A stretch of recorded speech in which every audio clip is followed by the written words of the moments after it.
This is the 2021 Mercedes-Benz GLS580 4MATIC. The GLS here is supposed to be the S-Class of Mercedes-Benz SUVs. But is it? Let's find out. One interesting thing about the GLS, which up until a couple years ago was known simply as the Mercedes GL, is that it was originally developed to replace the G-Wagon.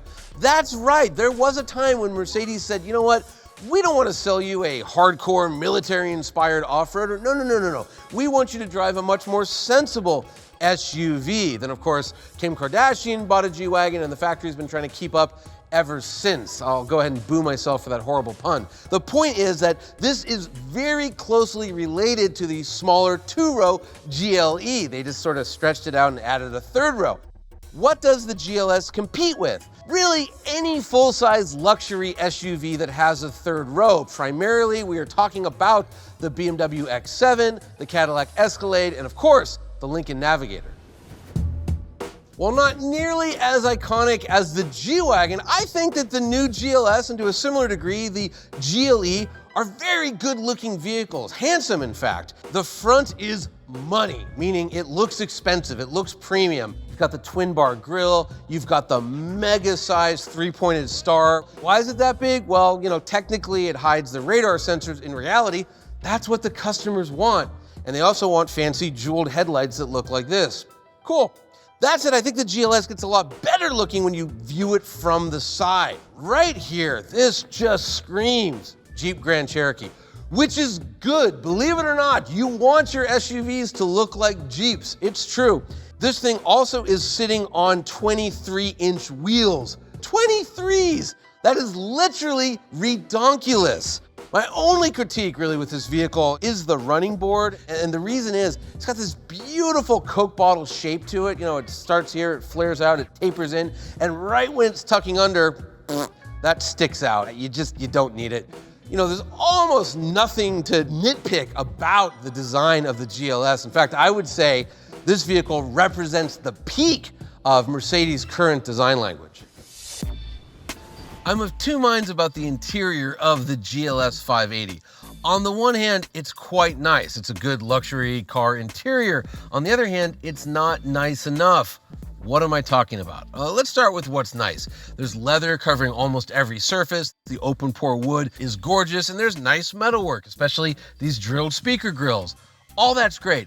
Thing is, this interior is nearly identical to the one found in the Mercedes GLE, and that's down a price point. So, you know, if this is going to be the S-Class of SUVs, the interior should be a bit nicer. That said, there's still some cool functionality to be found on this car. Let me show you like a little trick here. I've got the ambient lighting set to green. They call it jungle green. But watch this. If I make it warmer, it glows red. If I want the passenger side to get warmer, I push up and that glows red. Cooler, it's blue, okay?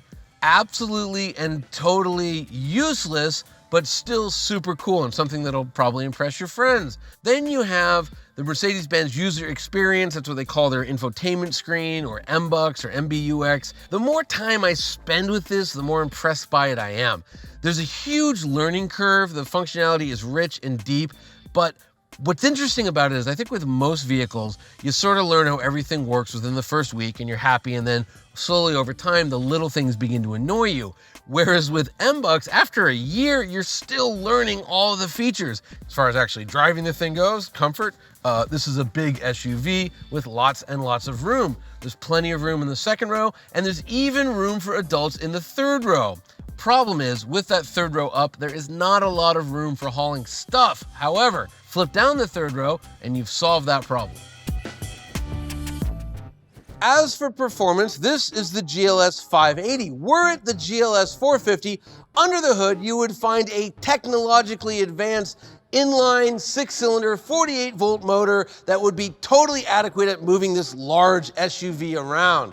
But forget that, this is the 580. This has a 4-liter twin-turbo V8, 483 horsepower, 516 pound-feet of torque. All of that gumption goes through Mercedes' very own 9-speed automatic transmission, and it powers all 4 wheels. What does this mean? It means that the GLS580 is quicker than the equivalent BMW, it's quicker than the Cadillac, and it's quicker than the Lincoln.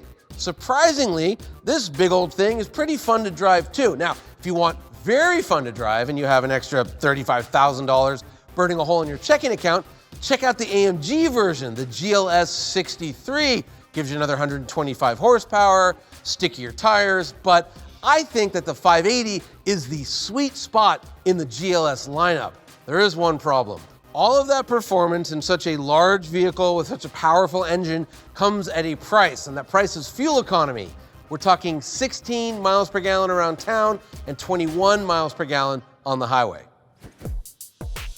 As far as safety goes, we don't know. Nobody has crash tested a GLS, so we don't know. We do know that there are tons of active safety features, including when this vehicle is driving around in semi-autonomous mode, you can execute a lane change just by pushing down on the turn signal. The car will do it by itself.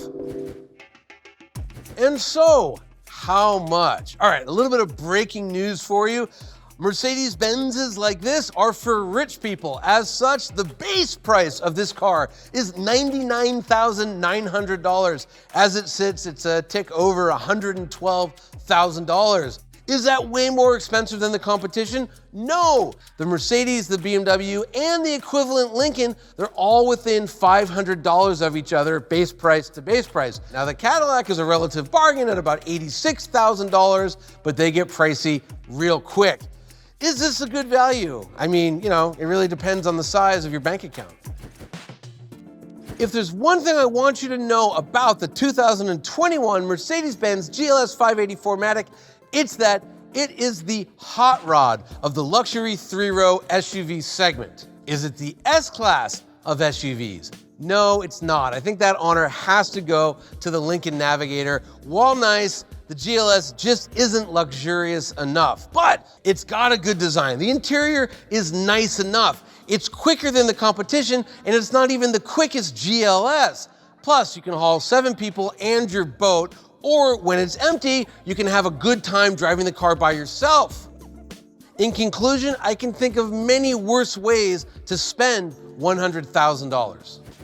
To see vehicle rankings and a complete buyer's guide, please visit MotorTrend.com/cars.